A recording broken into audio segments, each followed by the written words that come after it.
টেনে নিয়ে গেলেও টাকা না পাওয়া পর্যন্ত পা ছাড়ে না তারা। পকেটে হাত না দিলেও রাস্তায় আটকে দেয় পা জড়িয়ে এমনভাবে ঝুলে থাকে, বাধ্য হতে হয় টাকা দিতে।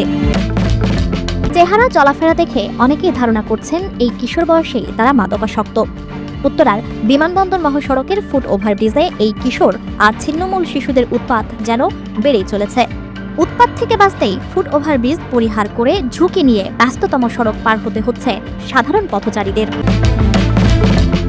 যাত্রীদের নিরাপদ পারাপার নিশ্চিতে ফুট ওভারব্রিজ থাকলেও ভিক্ষাবৃত্তির অন্যতম স্থান হিসেবে ব্যবহৃত হচ্ছে এই ওভারব্রিজগুলো।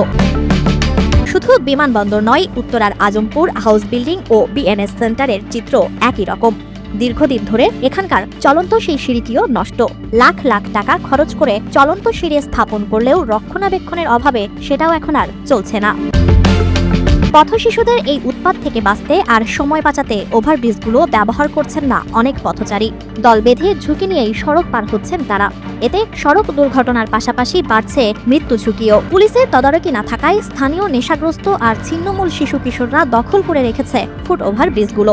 বিএনএস সেন্টার এলাকার ফুট ওভারব্রিজটি এক ভাসমান দম্পতির দখলে। 2 শিশু বাচ্চাকে নিয়ে 24 ঘন্টা বিছানা করেই সেখানেই থাকছেন তারা। এদিকে সড়কগুলোতে ট্রাফিক পুলিশের নিয়ম মানছে না কেউ। এলোমেলো যান চলাচলের পাশাপাশি নিজেদের খেয়াল খুশি মতো সড়ক পার হচ্ছেন পথচারীরা। দ্রুতই ফুট ওভারব্রিজের চলন্ত সিঁড়ি মেরামত আর নেশাগ্রস্ত পথশিশুদের এই কর্মকাণ্ড থেকে রেহাই চান পথচারীরা।